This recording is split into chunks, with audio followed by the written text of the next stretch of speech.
Welcome to our Wonder Women Wednesday show. This is our first show, and joining me today will be my guest, Melly Jewel.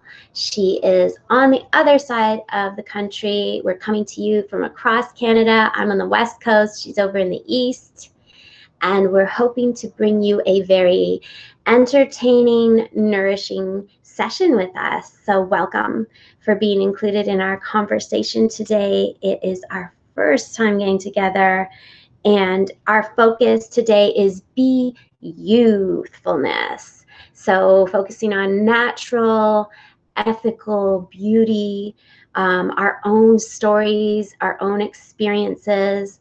We're going to go into our own shared ideas and concepts, and we're going to move in towards a reading, a tarot reading, as well as a guided meditation. Hey, are you there, Melly? Yes, I'm here. Hi. Welcome. I was just letting them know that this is our first show and that they're included in our conversation and that they're welcome to share their own comments, to participate, wherever you're at. You know, it's all about each individual's journey, and we're just hoping that we just know that this is actually very uplifting and inspiring, and that's all we want to be in this conversation, that we can create the communication around the beauty and natural sense of youthfulness. Yes, exactly. This is going to be so much fun. Yes, it is so much fun. Already I feel so much fun. Me too. Well, Melly Jewel and I have known each other for 26 years. We were counting yesterday. It's been 26 years of friendship and on many levels. And yeah, it's been awesome. And it's like soul sister. She is my soul sister, and we're dear, dear friends. And since we're coming to you from across Canada, we thought you might feel our Canadian vibe. So if you're wondering what accent that is, it's part Angel, part Canadian. I love that combination. Yeah. And then whatever's mixed in, because that's Canadian's got a lot of mixed blood. But when you have an open mind, you have certain accents.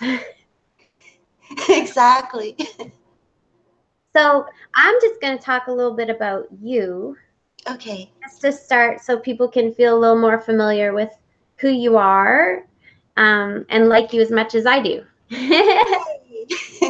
I mentioned, she's my soul sister, my dearest friend for 26 years, never fails to be so real with me and so bright and light and caring. And she is, just like me, psychically celestial, and she's a tarot reader, and especially she is also, her unique gift is and interest is dream interpretation.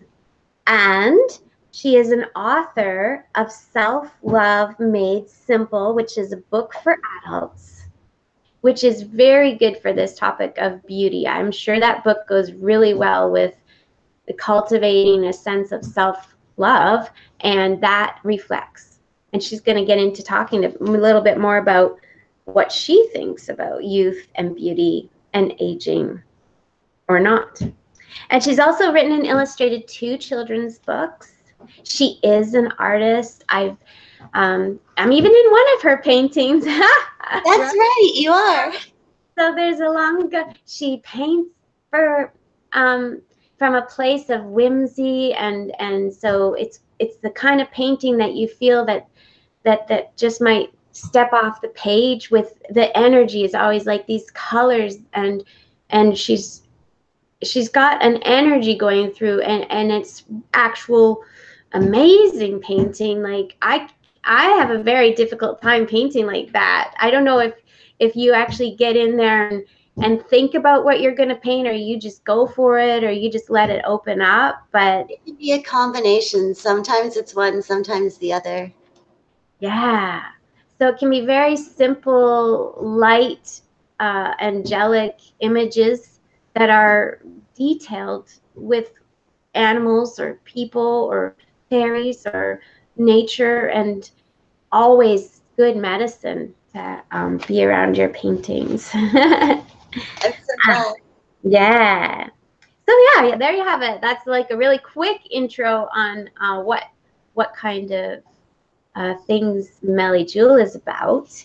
And we began our love of healing oils and massage together way back in the day.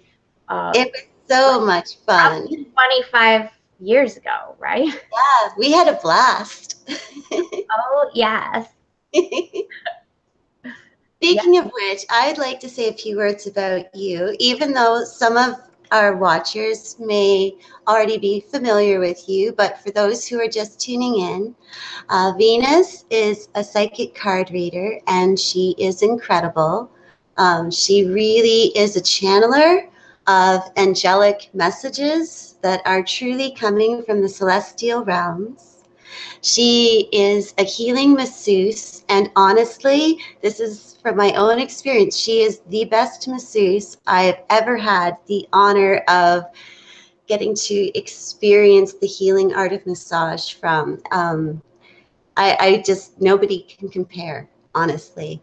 And she also makes and sells healing oil blends. And I've received her healing oil blends before, and I can honestly say they're just like magic. I was going through a period of time in the fall where I was having a lot of physical pain, and her healing massage oil, I would literally massage it on, and it was seriously like magic how quickly my pain would just dissolve. And they're so healing and so wonderful. That was my experience, but I just want to say her creations are fantastic and so powerful. And powerful. Totally. So yes, she is a wonderful reader, channeler, and healer if you are at all interested in what she does. Wow. And I'm not just saying that because she's my soul sister and friend. It's how I honestly feel. I'm feeling that.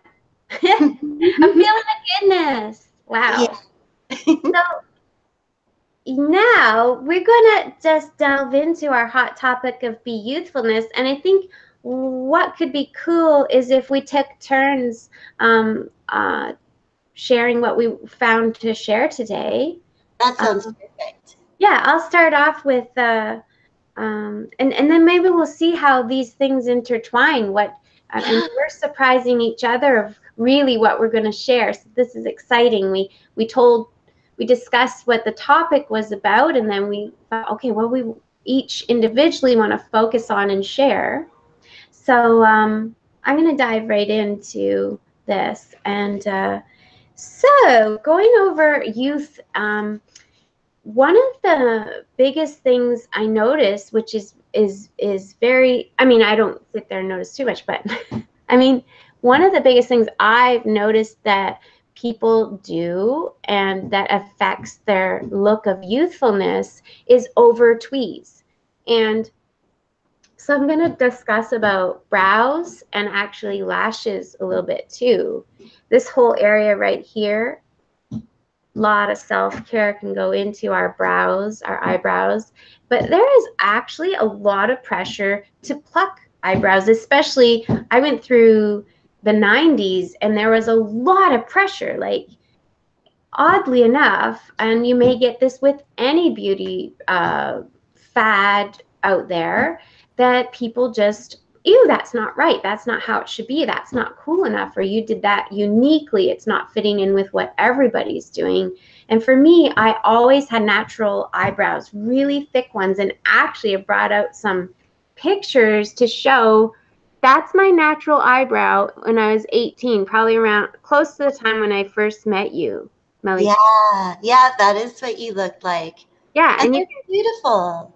yeah, you can see how thick the brow is, and honestly, I maybe in the middle, might have, if there was a stray, but I didn't really have a whole lot in the Yeah, middle, and I didn't pluck past where my line started, and I never plucked underneath Mhm. ever. I didn't touch my eyebrows at all. I didn't. That's just natural. That's no makeup on them even.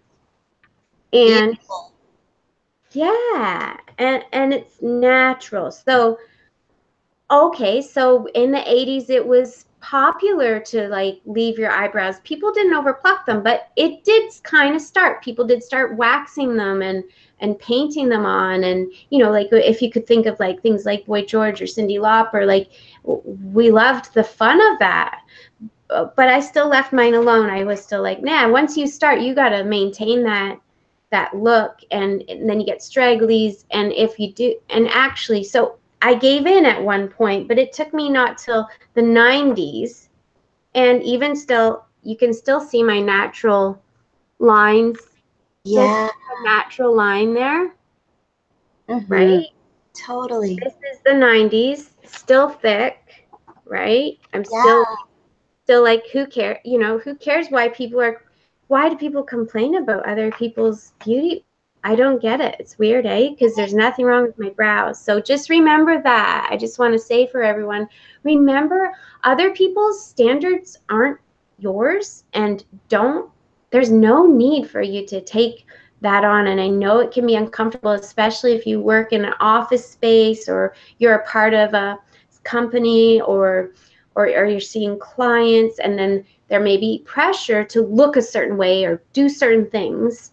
And even though you want to look good and feel good, maybe other people's beauty rituals aren't yours, and maybe it's a good idea to take notice of what you really want, right? That's a really good point.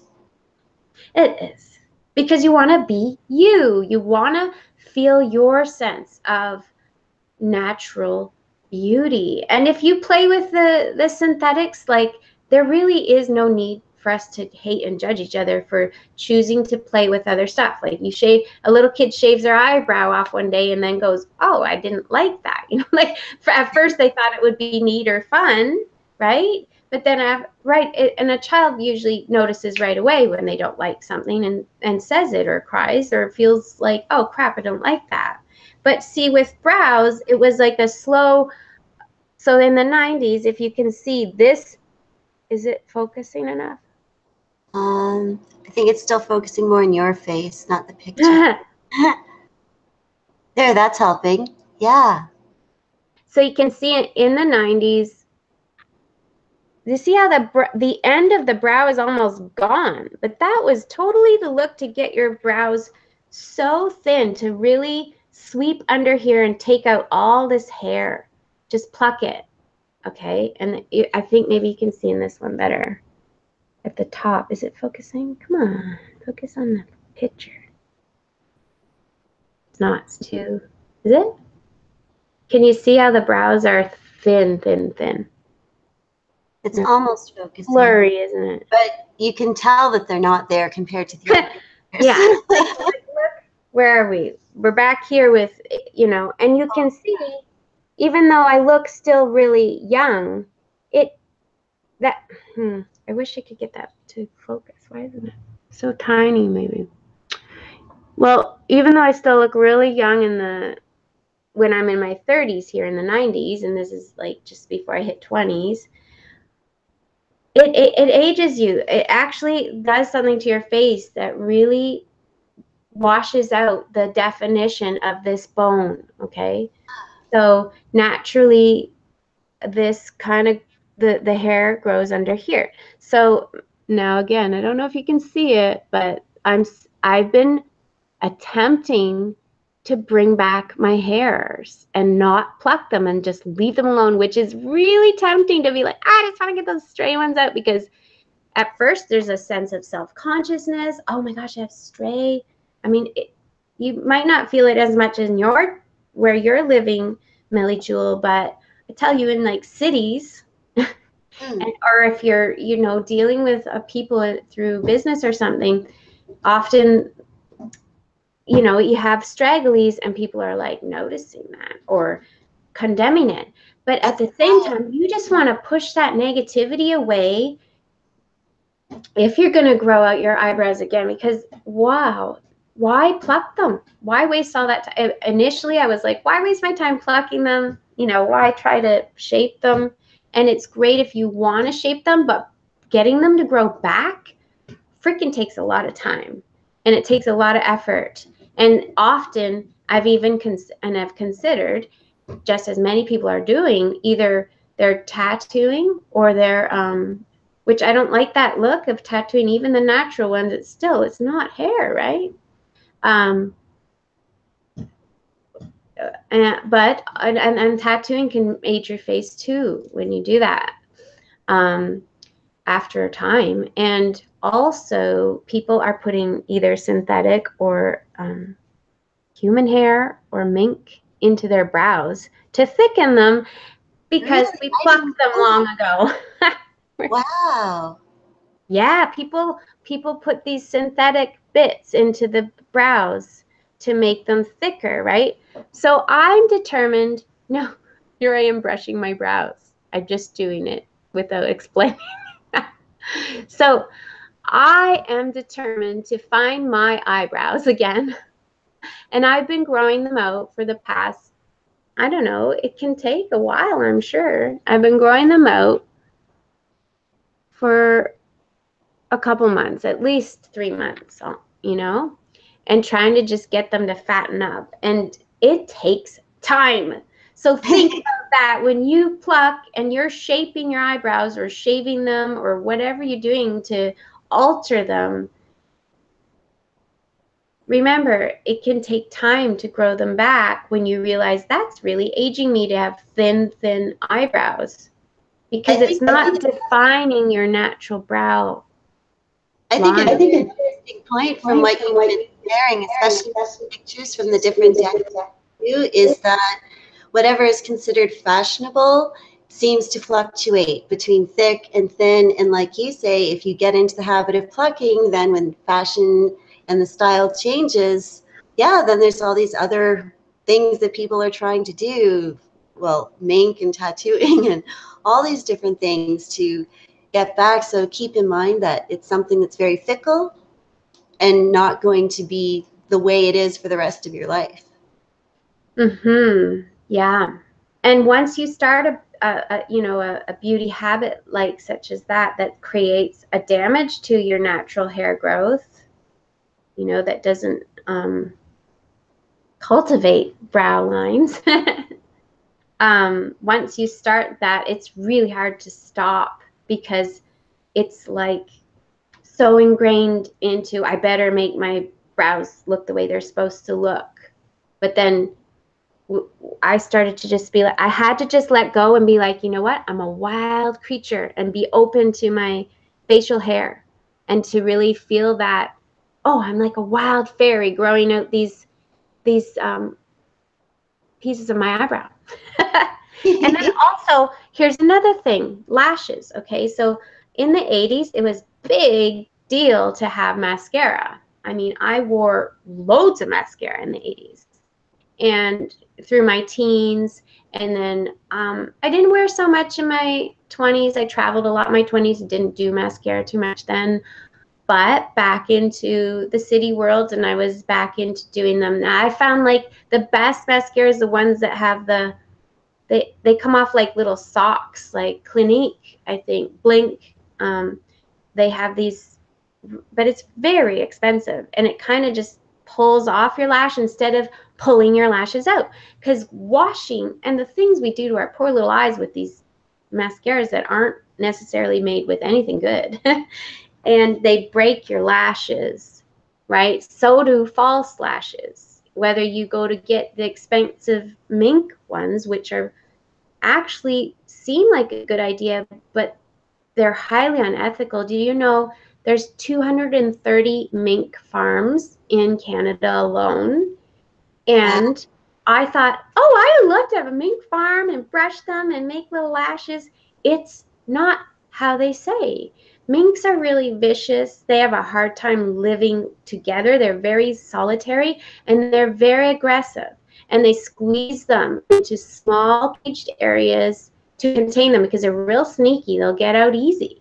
But because these people are earning so much, and the lash industry is banking on these mink lash lounges, which you think in theory, oh, how sweet, but often they have their ears bitten off, they bite each other, and they Wow. get infected, and they're not happy, like they're disturbed, and it's not Really right. sad.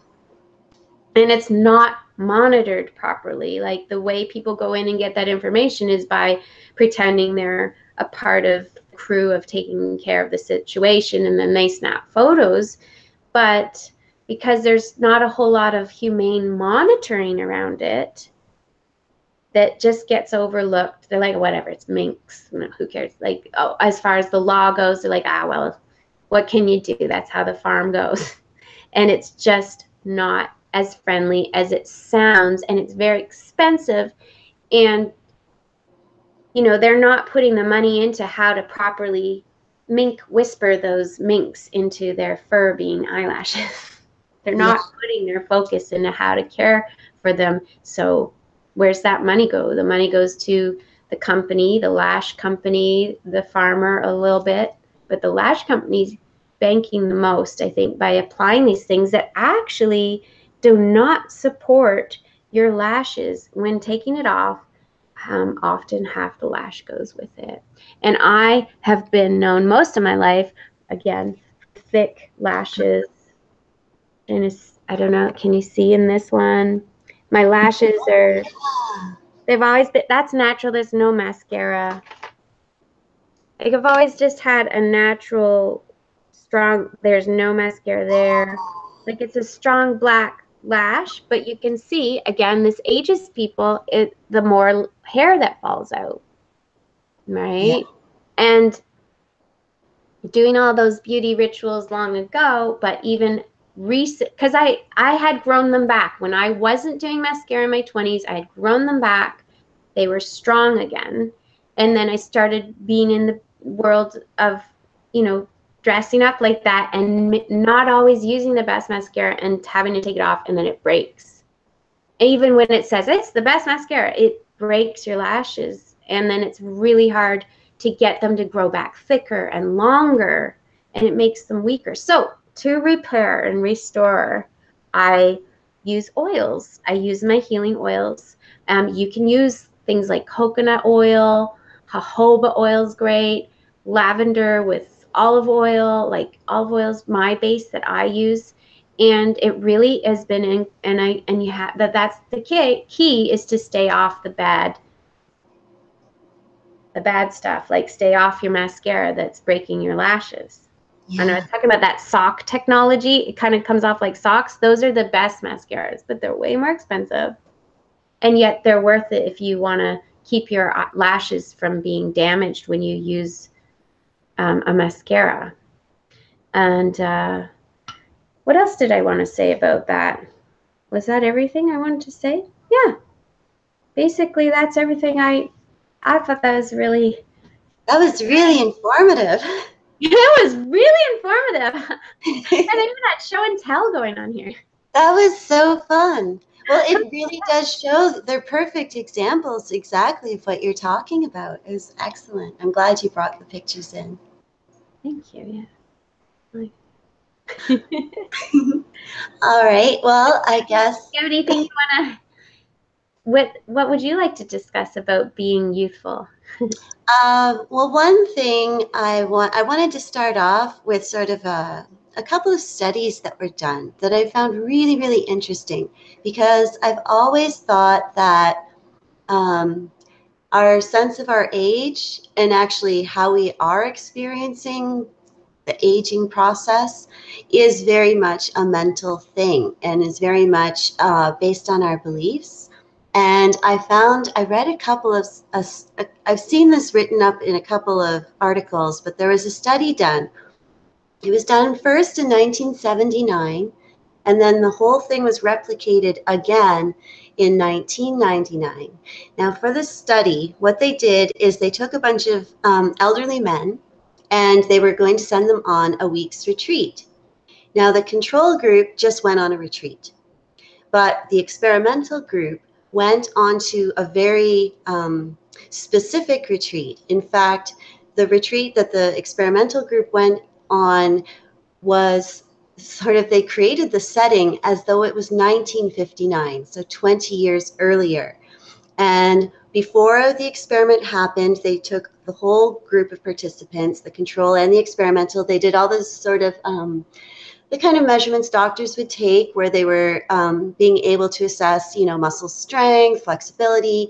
They did all these calculations and measurements to kind of be able to assess physically what the person's age state on all these different medical levels were before the study happened. So the people who went on the experimental retreat to 1959, the setting, everything in their environment was from 1959. The furniture, the music that was playing, the newspapers, the magazines, all forms of entertainment. It was as if they'd stepped through time. Like, they catered it exactly, every detail. Oh, I want to go. I know, it would be so fun. And what Yes. they found after the That would be so experiment, fun. it would be a blast. What they found afterwards was that the control group seemed a little bit, they were more relaxed, but there wasn't a really significant difference. However, the group of men who went and spent, a week in 1959 had measurable physiological changes. There was one man who even, I think they said, walked with a cane, who within a few days was kicking a ball around on the lawn with no cane at all. It's oh my God, I got shivers. Wow. yeah. And so they ended up replicating the same study again in 1999, only this time when they did the experiment, they made it, everything was 1979. So it was the same 20-year time span. Everything about the thing was the same, and they got the same kinds of results. So it was actually a fact that these people felt younger and physiologically had differences that were measurable within a week in their bodies, because they were connecting to a time in their life when they felt younger. And so our beliefs about numbers and our beliefs about what we should be expecting when we age have so much to do with our actual physical experience. And we can alter that by feeling younger. So sometimes even just listening to music that you liked at a younger time, or just getting rid of an idea in your head that a number even means anything. There are people whose health can decline rapidly when they reach a certain age, and they were going along just fine, and then all of a sudden it just falls because, and they can interview that person and find out that they've always believed that that age means you're old, and therefore their belief system creates all the effects in their body because that's what they believe. So I just found it kind of a really interesting article, because it really supported a lot of my beliefs around, it is really your mental state. It is really what you think, what you expect. We do make premature cognitive commitments in our minds at earlier times in our life about what we think certain things mean, or even, and we're bombarded by society too, telling us that this means this, and our cultural perceptions of things. But we can be rebels, and we don't have to agree, and we don't have to subscribe to those beliefs. We can think I for like ourselves. this kind of rebellion. This is the best kind of rebellion. Yeah, let's have a revolution. An old rebellion. Totally. But with integrity. Yes, and one that fosters health and wellness. Yes. And feeling good. Yes. So I just wanted to share that, because I know that Julie or Venus and I really think outside of the box. We don't always think the way that everybody else does. And I think that I just wanted to start off with that story, because it does show the scientific basis that, sometimes our far out ideas might actually be grounded in something factual. So I just wanted to kind of start us off there. Yes. Oh man. Mm-hmm. Well, on that note of feeling young because you're remembering when you were young, I would assume they're associating the time frame in the songs to when they felt their true youthfulness, and it triggers that in their body, and it gives those feel good feelings going off, and how feeling good about yourself, and it really induces youth. And if you keep doing that every day, which I believe you and I have been doing that, even though we've gone through all kinds of emotions, even though we have emotions, overall, we want to choose this lighthearted innocence of who we truly are. We want to be true to ourselves, which is ageless when in your innocence from when you're a child. So I like feeling connected to myself since I was a child, to honor that integrity of myself since I was a child, and the playfulness and the creativeness or the spontaneity or unpredictability, but yet being present, being in the moment. These kinds of things were all what we were doing since we were children, and really being ourselves, and not get distorted by any, emotional damage, or, like you said, like a mental association with getting older means I'm not as lovable. Boils down to really feeling like I'm not worth anything anymore. I'm getting old, or I'm deteriorating kind of effect. Exactly. I think you said that perfectly. Huh. Well, The child spirit. goes to show you don't have to meditate for perfection. Yeah. And what were you saying? You never have to lose your child spirit. Like, you can be a grown-up who still is childlike and keeps that sense of wonder about life alive within you. Always. It never has to go away. You can always see the world around you with new eyes and awe and wonder, which is why we Wonder Women.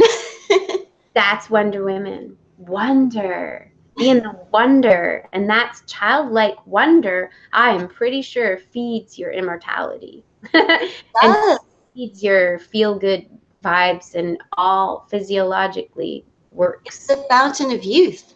The fountain of youth is wonder, isn't it? Yeah. Being open to really enjoying life.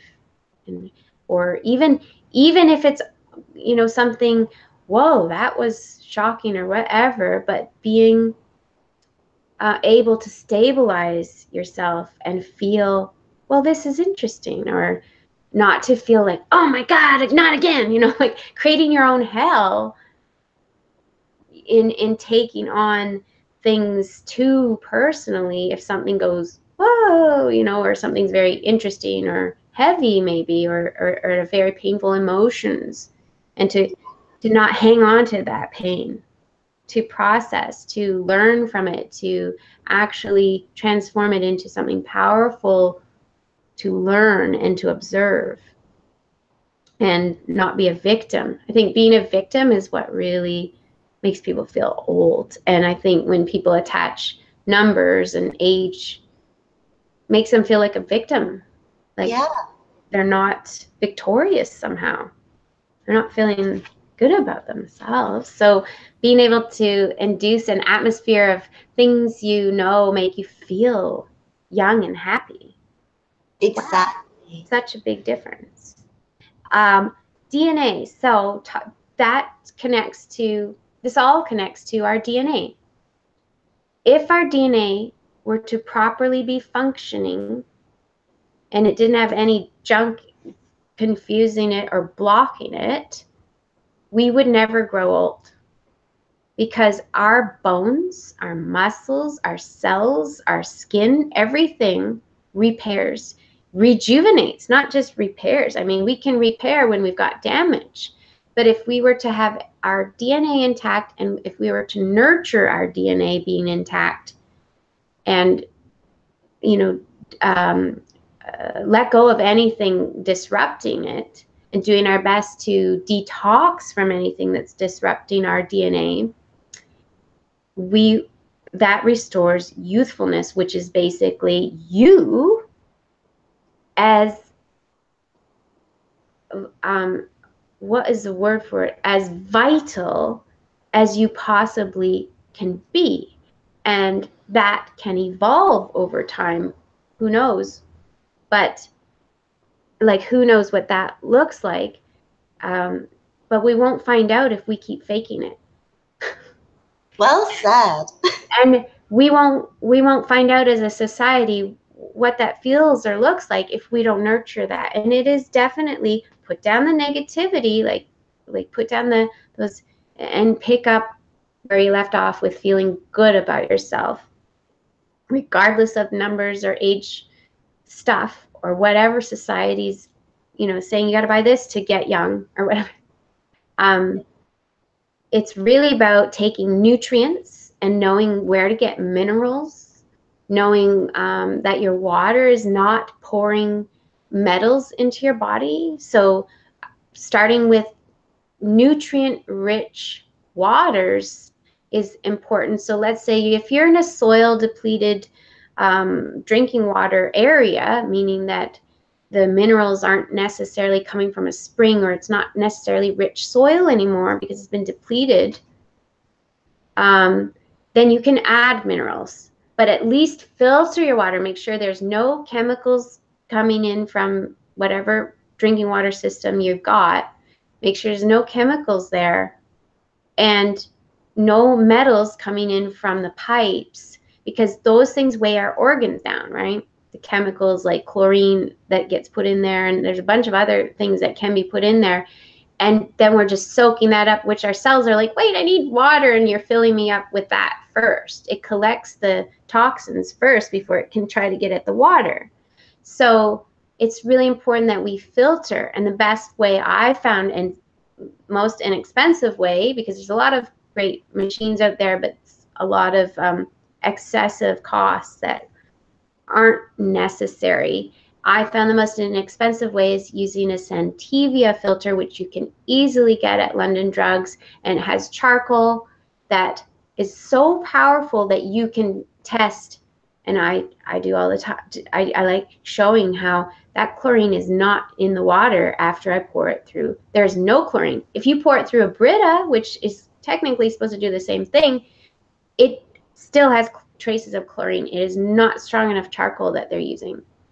I don't know where they're cutting their corners, Brita, but they ought to step up, because people really need clean water and mineral rich, because the minerals are what really build our DNA and support it.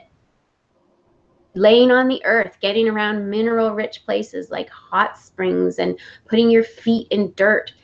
It's funny, but you just soak that stuff up. Fresh rain, you can get that mineral rich and oxygenated air that you can soak up, and really soak it up. Like, know that you're soaking up youthfulness and let go of whatever baggage is in there. So drinking the mineral rich water, and if you want to, which is very helpful, you can start drinking spirulina, which is blue-green algae. And just put it, and it is acquired taste, so you might want to take it in a tablet, which is chewable. Again, acquired taste, but it may go down faster that way than drinking it. But you know what? Ever since I started drinking this, like maybe must have been 24 years ago when I first started seeing and understanding about spirulina, really, and you can live off of it. It has every nutrient in there that you could possibly need. So everything else that we're eating is pleasure. You really ought to just drink algae. That's awesome. And then that's okay, right? Like, that you are at where you're at. But if you actually want to repair teeth, your bone, if you want to repair your skin, anything, any skin damage, you need nutrients, and you need to support your DNA and how it actually gets nurtured by minerals. Another great way is, I don't have my cup right here, but it's having Himalayan salt, soaking that in filtered water, and taking a little sip of that every day. Now, you don't need to drink the whole thing. You just put like a quarter is full with Himalayan salt, or you can use like a sea salt, but I love using Himalayan salt. It's got over 70 minerals in it. And those are the minerals that really support us, not just building, but detoxing. And like, think of the percentage of, I don't know, we're a really high percentage, but it's the same as the ocean, of salt in our system, in our blood. So when people say, oh, salt's bad for you, well, yes, refined white ordinary salt is not good for us because it cuts like a knife and it doesn't provide the minerals we need. But if you're putting Himalayan salt, which is a whole salt, it's not refined, you are actually soaking up deep, deep minerals that can detox, rid yourself of unfriendly bacteria, rid yourself of whatever's blocking and weighing you down. Because the more we weigh down our organs, the older we become. Therefore, livers need to be taken care of, kidneys need to be taken care of, right? To really support the DNA and the you that you are in her or his youthfulness naturally. And that's my second point. DNA repair is key, and feeding ourselves nutrients is key, and not weighing ourselves down with toxins, which is it's a practice to learn how to really do that. But right away, you can feel the difference in your body, and it makes you feel lighter when you're taking care of your body because you can move better. You're not as stiff, when you really take care of your DNA. That's awesome. I love it. That is such great ideas and advice and full of wonderful information. And I love it.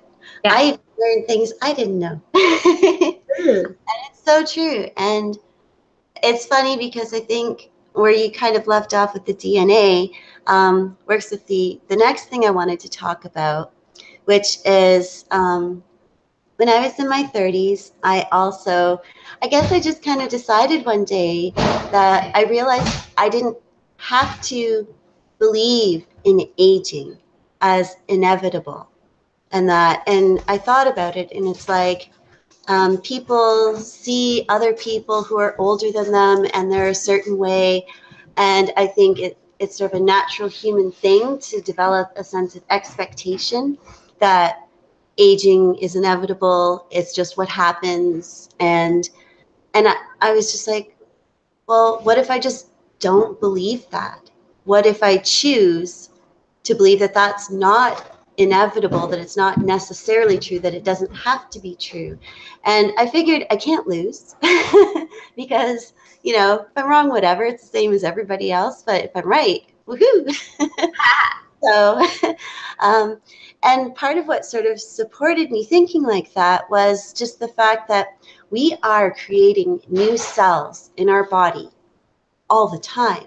We're creating new skin cells all the time. Like I've read before, they say that we have a whole different body every 7 years in terms of all the cells dividing, creating new cells, and the old ones dying off. And so we're constantly replacing our body. And if that's so, then at the most, we're really 7 years old. Mm-hmm. And so it's more it's the buildup of the toxins, like you were talking about, and the things that prevent us from moving. It's the things that, we carry these burdens or experiences, and those things are slowing down. Like there's the physical toxins, but there's also the mental and emotional toxins in our systems as well, of what we're carrying. And those things, they don't have to get translated to the new cells that we're growing. We can meditate on the idea that our new cells are growing from our original pure blueprint of our DNA, that they're growing from that pure place, that they don't have to carry disease forward, that they don't have to. And I think the more that we open our minds to the possibilities, the more space we're creating within ourselves for miracles. There are people who have healed physical things that medical science couldn't explain. you know, and they did it through the purification of their thoughts. They did it through choosing to believe in their health rather than to believe in the things that were negatively affecting their health. And it's sort of where you tip the balance. You know, you don't have to be perfect 100% of the time in terms of your thoughts. You just have to be thinking right 51% of the time, and that tips the scale in the other direction, you know. And that kind of thing also, along with all of your suggestions about physically detoxing, helps us to mentally and emotionally detox from things that can hold us back from being our fullest potential and our realist selves. And it's at least worth trying, because what have you got to lose? Yeah. You got to lose your baggage. Yeah, you got to lose all the crappy stuff that's weighing you down, and you don't want to carry that anyway. Only depression and sadness and sickness to lose. Yeah. So let heavy. those things go. Yeah. Because you're right. The lighter you are, the more youthfulness and beauty radiates out of you. Yes. Yeah. And I think it's great to have these conversations, because it is not easy at first to go there, especially if you've never gone there. But even for people who go there, you know, go there meaning like look past your addictions. I mean, as something as simple as addictively, you know, plucking, or it doesn't seem like a bad addiction until you start to realize, no, I'm depleting myself this way, or you know, eating something that's not doing you any good, not doing your teeth any good, not doing your emotions any good, or your system any good. And it's really hard. Although, don't condemn yourself, be gentle with yourself, and go slow, and just tweak things one step at a time. Be like, I'm ready, I can let go. But it takes discipline, and yet you don't want to be freaking out on everyone else for not doing what you're doing, because that's just going to frustrate you. You can encourage and support, and yet everyone has their own process, right? But it is a lot about letting go of addictions, like, or habits that just aren't, you know, it might be something simple like, I'm going to sit on the couch and, oh, I love these chips, you know. Oh, yeah, I'm going to watch this show, it's so fun. And then before you know it, you're doing that every day, you know, and it can really create a lethargic feeling, and those dead oils in the chips aren't doing you any good, and this refined salt isn't doing you any good. But you feel that comfort, so it's like a habit that makes you feel comfortable, maybe for whatever purpose. But if you decide, you know, okay, I'm gonna do something else, I'm gonna go outside instead of sitting on the couch right now, and I'm gonna just breathe some air, have a drink of nice tea, or an iced tea, or something that you, some sort of nice refreshing drink, mineral rich drink, and maybe just sit quietly for a bit, and skip, you have to skip the go-to habits to discover what happens if you decide to nurture yourself, even if it's as simple as just like, oh, okay, I'm going to take a nap instead of, because I'm actually tired, and instead of vegging out, eating junk food. Because often when we're tired, we tend to get a little messier around what our choices are too, with junk food especially. And people try to eat junk food to pick up their energy, when overall that just makes them crash as well a bit later, because it's just kind of these fun habits that we built into that are some sort of trigger for us, and yet we can't be hard on ourselves, can't be hitting, oh, I'm gonna eat the chip, oh, eat the chip, you know, like psychologically that's not going to work for us either. So okay, eat the chip and just love yourself, and then when you're ready, let go of the chip, right? It's like a comfort blanket for some reason, those habits. And yet don't condemn yourself, because that's just, you know, just be real with yourself and your process of where you're at and what you want to do, you know, and how far you are ready to go with taking care of yourself. Totally. Be gentle with yourself in learning how to love yourself again. Oh, okay. It's my turn to share something. All right. Okay, yeah. So most of all, this just keeps coming up. Like most of all, overall, I have one more point as well. I'm going to talk about the third eyes. The third eye. Most of all, feeling good and loving ourselves is the key to being ourselves, which is actually the key to being young and being true to ourselves.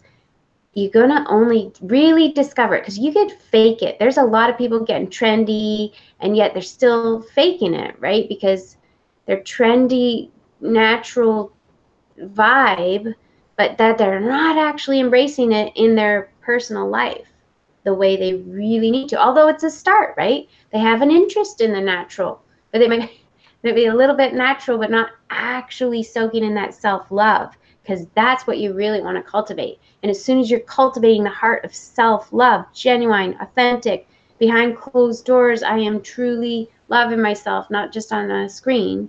I'm truly caring about myself. I'm truly understanding my process and unlocking the mystery of who I am. And then how we all connect together naturally, organically unfolding through this time frame and era. Loving ourselves is the key to all these answers. Because you could try hard all you want and hit yourself over the head while you're confused and lost is not going to help. But loving yourself will help you find the answer. Being gentle with yourself will help you find the answer. Because I've been around military vibes and judgmental and self-righteous vibes. Even when I was eating all raw food, it was my desire to eat all raw food. But being around raw foodists can be very torturesome, and then they're going and pigging out on their addiction in the back room, right? So all of us can experience being militant and being hypocritical as well, which isn't helping us. Religious, military action isn't helping us. It actually has to come from a place of self-love, or it will be over controlling and won't actually get to the point. So it might be better to love yourself and have a bag of potato chips, right? Yeah, yeah. But then improve, like, okay, you know what? That's not really, like, notice, okay, it's not really helping me. Maybe I need to shift that. But take a time, wean yourself off slowly if you have to. And when you're like, oh, I don't even want that cup of coffee, like, just throw it out. Just be like, wow, I'm ready to let go. Even if you're a little nervous of how long you could let go of these habits, right? Totally. That's why it helps to love yourself, be gentle with yourself, because sometimes we go down the slope and then we go back up. Like sometimes it's the 2 steps forward, 3 steps back is a real thing of processing and learning over time how to repair ourselves fully, the whole picture. You can't just scratch the surface to get the full picture effect of feeling the self-love. Third eye, all right. So third eye, right? I touched on that. Where are we? Oh, I want to say in our third eye, there's a whole bunch of little muscles right in here. Third eye is, you want to respect your third eye because it actually has a lot of skill set. And that could be like talked about for a long time. And yet you want to naturally protect it, and you want to protect the glands. There's 2, pineal gland and or pineal gland, however you like to say, and the pituitary gland, which look those up if you want to know details of how powerful they are in your system and how little they are talked about in the mainstream as something important to care for. There's a lot of teas that can support these glands, but also just relaxing and massaging and stretching it out. Get right in there. And from the inside, you have to relax deep from the inside and take the time to massage it out, right? And protect yourself. Protect yourself from your third eye will say, hey, this is a bad vibe over here. Your third eye can see the unseen. Mm-hmm. It's like you can't see the third eye, but it can see you. Like it's internal. It's like not a physical look to it, and yet it is physical. If you notice this whole area, and just take a time now take a time, not in a judgmental way, but notice people's third eye, what's going on physically for them here. If you notice it's red or it's really crinkly and it's really angry, you can really tell what people are feeling depending on what's going on here. And we're all in a process. So we need to be gentle and not be judgmental. It's about being gentle. So here's another great way to relax the third eye and your face, but is using vibration. It really helps you stop thinking so much. And I think when people overthink, it looks funny, right? It feels great though. When people are overthinking, it gets real crinkly in there. So vibration really helps you just go, let go. Let go of whatever's frustrating you. Don't think about it right now. Oh no, but I need to figure this out. Oh, you know what? Sometimes you need to just put it down and let go. Every day there should be a time where we let go of straining ourselves. And then you learn to not strain yourself at all and yet still perform. Like still be functioning, and in fact you'll function much better. Ideas and insights and solutions come much easier. And this, my God, like this is vibrating my whole head, right? And these little things are, you can get these little things at, convenience stores or London Drugs or dollar stores even, and it makes such a difference. Vibration makes such a difference in relaxing. And it's nice if you're not at, you don't have your spa day or your massage, or you don't have a masseuse, or it's a great way to maintain relaxation in the muscle, to get in there, even for yourself, but especially in the third eye. You can really relax the glands and stimulate them through vibration. And you want to see it. This is a really great, you can get right into the notch of your brow. Like right in here, there's a notch. Right. Which your optical nerves, which people stress out their eyeballs so much through too much computer work or too much thinking, too much strain on their eyes and their mind, and not enough wonder, right? Mm. Like the psyche of the third eye is really having an open mind and being able to see things for what they are and having wonder. Right? Well said. Mm-hmm. Very, very good stuff in there. And this is that's about as Botox as I get.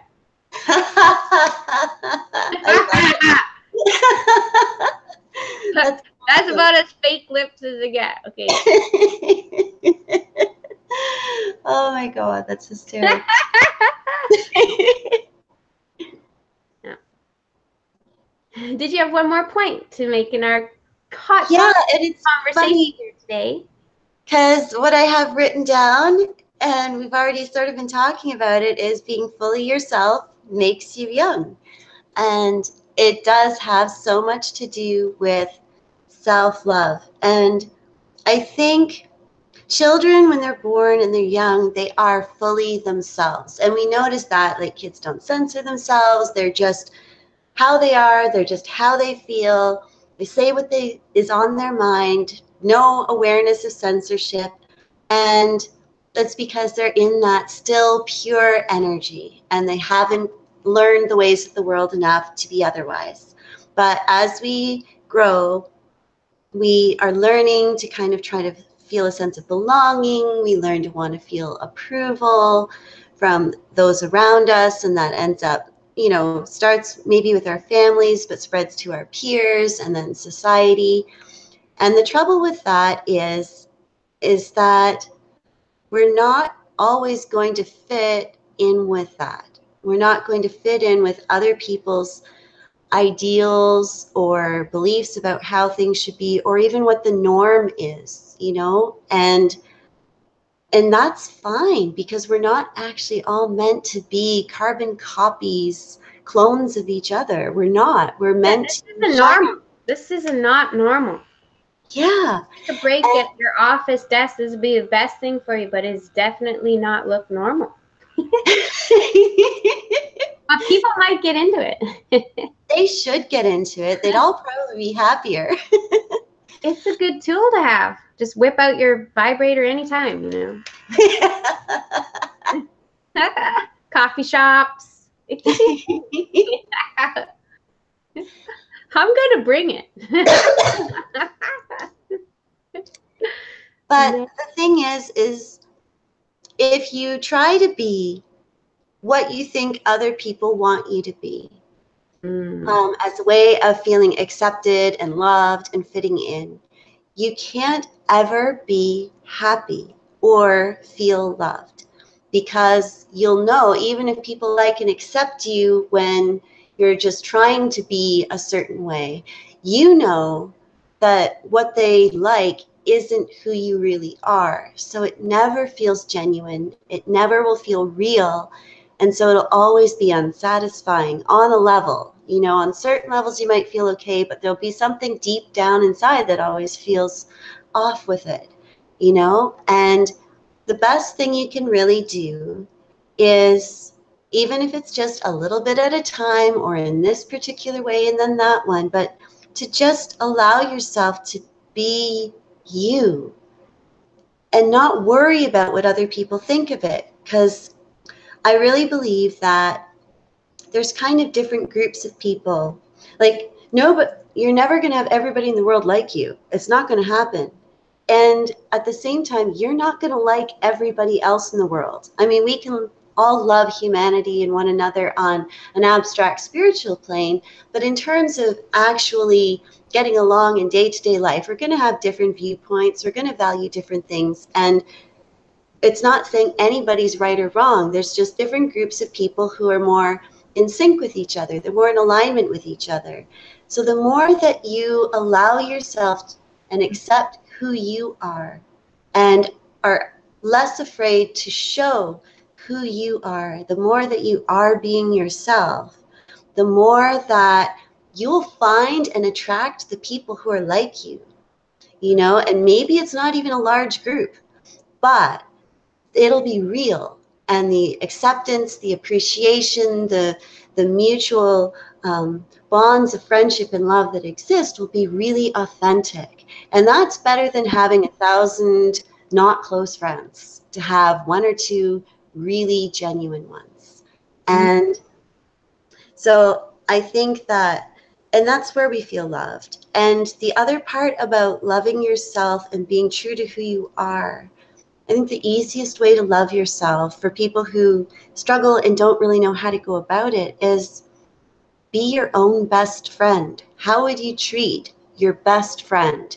How would you be there for your best friend? How would you talk to your best friend? Oftentimes people talk to themselves in harsh or critical ways that they would never dream of talking to their best friend like that, or something bad happens and they just get so down on themselves, instead of being empathetic to themselves, supportive of themselves, oh, I feel, even though you feel like this, I still love you.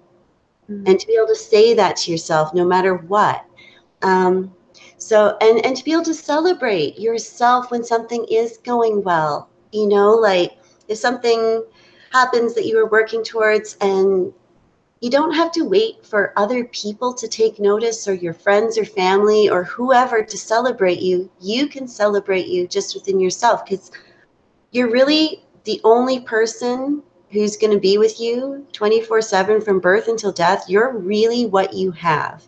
And there can be other relationships and important people in your life, but you're with yourself 24/7. You'll never get away from yourself. So loving yourself is really the most important thing you could ever do. And the more love that flows through you, and the more self-acceptance and self-appreciation that flows through you, the kinder, the more compassionate, the more gentle you are and understanding you are with yourself. Even if there's a lot of inner work you're doing, even if there's a lot of layers that you have to release, but the more that you just practice it anyways, practice it every day. But the more that you're doing that, you're tuning into the energy of love, which is the most highly vibrating energy frequency that there is. And that pure energy is so positive that is the life force. It is the sense of vitality. It is what creates health and wellness and youth and beauty. It will give you a glow that is not like those who don't feel that way towards themselves, you know, and it's healing. So Yeah, yeah, that glow is that we're naturally. Oh, what do you do? That we're naturally vibrating. yeah, The glow is that uh, we don't need the Kickstarter to vibrate anymore. Our cells are fully functioning and vibrating. That glow is, that inner vibration is happening. Frequency is flowing at that rate of glow and health and wellness. totally. And the last thing I want to say on that is, you know, for people who maybe are more isolated or they don't have very supportive friends or family, if you can love yourself, you are loved. And it doesn't matter as much whether other people do or not. It doesn't matter whether you're in an environment where you're understood or not, or supported or not. You can give that to you. You don't have to depend on other people to give it to you. You're fully capable of offering it to yourself. And even if you're in a harsh situation where you're the only one at the moment who loves you, it's enough to be getting on with. And it And in doesn't fact, matter. your love is genuine. Yes, exactly. Exactly. Yeah, there's a You're lot your of own fake love best going friend. around. Yes. Mm-hmm. Totally. Your love is genuine, and solitude is perhaps the most loving place to be. It is a very When you healing. love yourself. Yeah, when you I know this feeling is like, oh no, you can, if you attach, I'm alone, and oh, that must mean this. As soon as you start to attach it, so subliminal in the culture to think, oh no, I'm alone all day, or oh no, there's nobody coming over. It's like that fantasy of imagining somebody being good to you. But even on our own, the whole universe is good to us, and we are never alone. Energetically, all the good vibes connect. We are never alone, and on so many levels, we are never alone. The universe is with us, and often people aren't even ready to hang out together and love each other because they aren't taking the solitude to love themselves. So when they get together, they're, it's like there's a disharmony because of the self, right? Yes. So if we take the time in our solitude and appreciate our solitude and really, like you're saying, love ourselves, we won't even feel alone or lonely, so to speak. We might feel Exactly. even more satisfied because you can be completely yourself and no one will protest. Proof right here. Yeah, Very satisfying to be alone. Love it it. is. It is. And then you realize that when you're able to cultivate that self-love, you don't feel loneliness because you feel the trees, you feel the plants, you feel and you see the beauty of life in people, and you interact with them but keep your own center. Exactly. You don't need them. Totally. You don't feel that neediness anymore. It Therefore, you don't feel like you have to fit in a certain way or shape yourself a certain way. exactly. And that's beautiful. And it creates beauty as well. Yes. So what is our reading about for today, Nellie Jewel? So our card Yes, card of the day. is For going to come from the Magical Mermaids and Dolphins Oracle cards. And Mermaid drink for free, right? yeah, exactly. The card for today is that came up was the Healing Heart. And Mm. that was before we started this. I pulled it ahead of time so that, you know, this could just run smoothly without a lot of shuffling time. And this card came out and it says, "You are a powerful healer.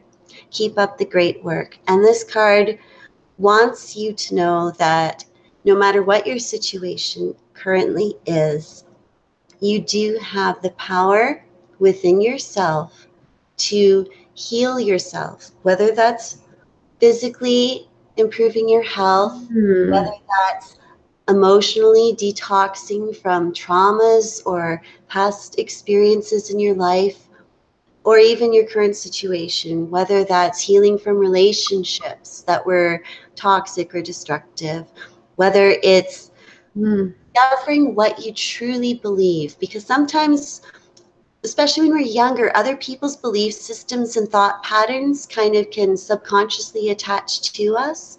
They just kind of get absorbed. And at any point in our lives, we can question those things. We can question, well, what do I really believe? What do I believe? What resonates and feels true for me? And it doesn't mean it'll feel true for other people, but so long as you're in alignment with your own inner resonance of truth, and that heals, it heals profoundly. And so this message today is just that your sense of youthfulness, your sense of beauty, all of those things can be restored. It doesn't matter where you're at right now. You can always draw in those healing energies. And healing energy, it's like, I always believe that love, the best way to kind of make an analogy for it is it's like air. Air is everywhere. We almost take it for granted that it's everywhere until we have a cold. But like it's everywhere. It surrounds us. We're always breathing it in. We're always breathing it out. And love is like that too. It's it, but it is ever present, and it's not something that strictly has to come through other people. It is an energy force all on its own, and it's always surrounding us. So no matter what our situation, or whether we have people loving in our lives or not, that energy is always with us right this second, right now, and always. And we're always taking it in. And the only thing that interferes with that is just that we don't notice. It's just that we don't remember. When we remember, we allow ourselves to be healed by that. And love is the greatest force. It is the greatest power. It's the greatest magic.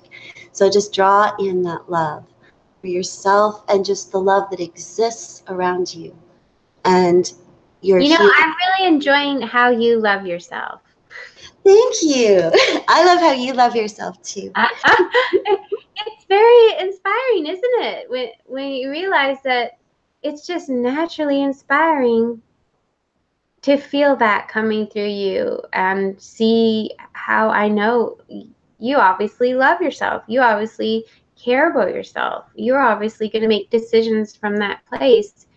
And it's really, wow, it's like reassuring, or it makes me feel even happier to see that. Yay. You know, I don't know, it's like contagious. Wonderful. That's a great catch. Self-love is contagious. That's what it might be. That is what it is. So let's move it. Okay, so let's get comfortable. Everybody get comfortable. And even I'm just gonna set you into this card reading, into a guided meditation. So you want to feel really comfortable. Maybe put your phone down or whatever. I know we've been chatting for quite a while, but we're gonna complete. And even when we're finished this small beginning of guided meditation, just shut all your devices off if you can, and take a moment and float a little longer in this self-love, this healing heart. Okay, so everyone get comfortable, relax your shoulders, maybe crack your neck, stretch your neck a bit, just like unwind and relax. Feel comfortable where you're settled into your body more, and relax your face, close your eyes. You don't need to look at me. If you can hear me, it's good. And take a deep breath and imagine yourself in your most healing of hearts. And imagining is your greatest tool right now. And yet, if it doesn't come easily to you, just relax and listen to my voice, and pick up what you can, and float into the sensation of the healing heart that dwells deep within you. if it feels really like a tiny, tiny, tiny piece of you, we're going to focus on that. We're going to focus on the healing heart that's right in the depth of you, and it expands and it flows as soon as you just say, hey, I remember who I am as a child. And imagine yourself as a child, and seeing yourself as a child, seeing yourself as you are now. And just like the healing heart, you're able to see yourself with complete love. The child of you sees you now with so much love, so much gentleness and understanding your whole story. You don't need to explain yourself.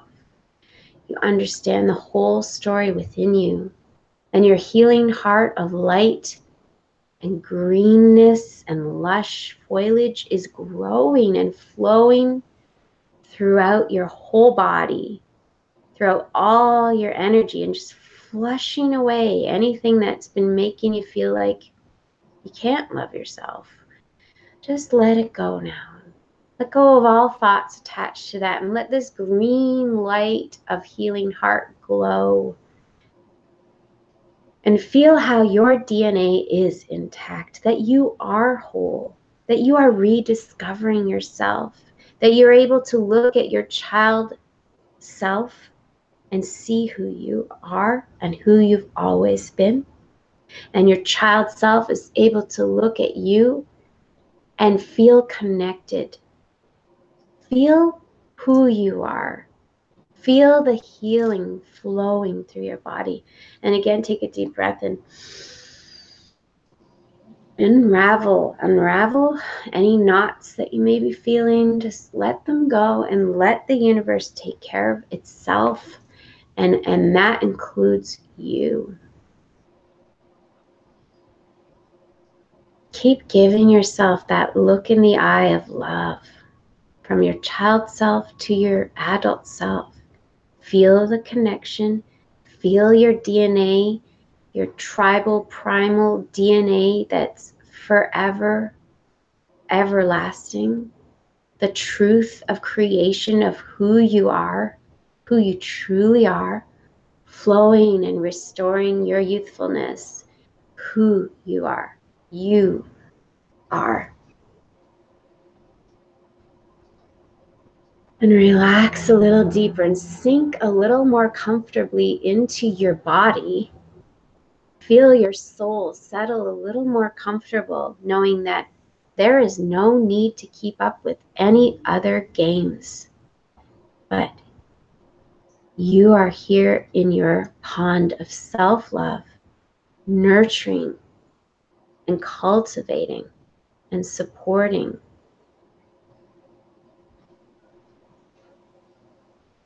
And from this place is the best place you could ever be of benefit to anyone. So feel free to continue on with meditating a little longer.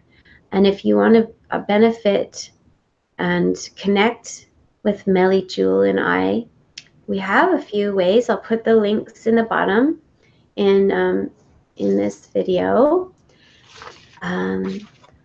What do we got here? We got Instagram. Both of us have Instagram. Melly Jewels is Melly Jewel Magic. It's MELIJEWEL magic.com is her website, mellyjewelmagic.com. And she has a YouTube, Melly Jewel Magic. And Venus can also be connected with at sparklebomb.com for healing oils, or you can message her from the contact page at sparklebomb.com.